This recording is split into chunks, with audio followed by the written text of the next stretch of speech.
श्रीराम समर्थ.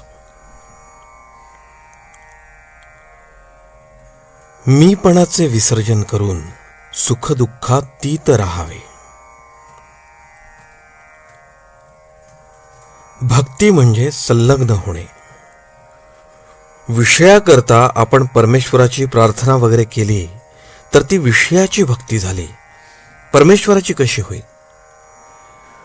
मीपणा आला की संकल्प उठतात आणि संकल्पात्मक विषय तेच मनात येतात. मीपणा ठेवून परमेश्वराची पुष्कळ सेवा केली तरी त्यात कमीपणा आहे. प्रपंचाचा त्याग करून बैरागी वगैरे होऊन मठ बांधला, पण मठाच्या बंधनात पडला. देवाला दागिने घातले का? तर त्याचे रूप आपल्याला चांगले दिसावे म्हणून. चांगल्या कृत्यात सुद्धा मीपणा कसा लपून बसलेला असतो बघा. थोडक्यात म्हणजे मीपणाचे विसर्जन केले पाहिजे. साधू करते पण परमेश्वराला देतात. वास्तविक आपण करते आहोत कुठे? आपण करते म्हटले, परंतु मग आपल्या इच्छेप्रमाणे गोष्टी कुठे घडतात? पण नसलेले करते पण आपल्याकडे ओढून घेऊन माणूस सुखी किंवा दुःखी होतो. ज्याच्याकडे कर्तेपण आहे त्याला ते देऊन आपण सुखदुःखात तीत राहावे. हे सर्व ईश्वराचे आहे, हेच सार वेदश्रुती सांगतात. हे सर्व रामाचे असून तोच सर्वांचा कर्ता आहे असे संत सांगतात.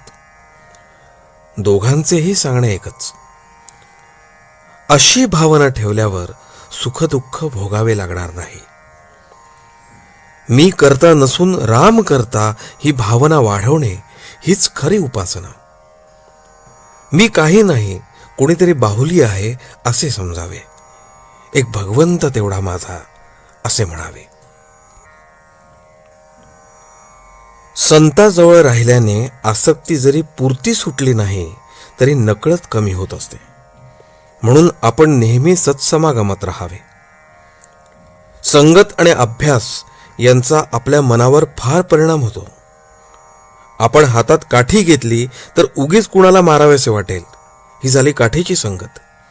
आपण हातात माळ घेतली तर तिने जपच करू. माळेने आपण काही कुणाला मारणार नाही. आपल्या पोशाखात, वागण्यात, बोलण्यात सर्व ठिकाणी संगत आपल्यावर परिणाम करते. म्हणून संताचा सहवास नेहमी ठेवावा. गाय जशी वासरा मागून येते तसे संत नामा मागून आलेच पाहिजेत.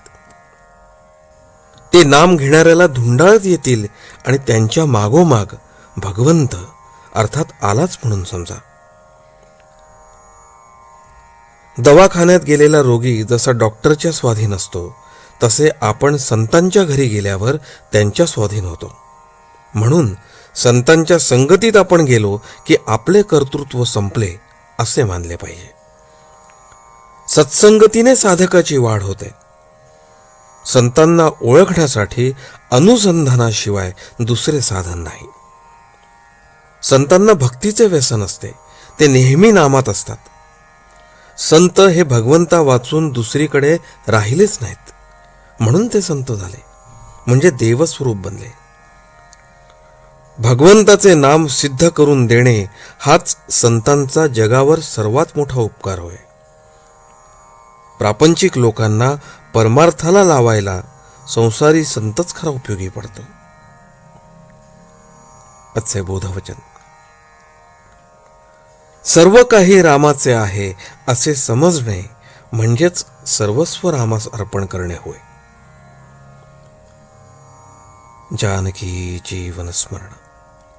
जय जय राम.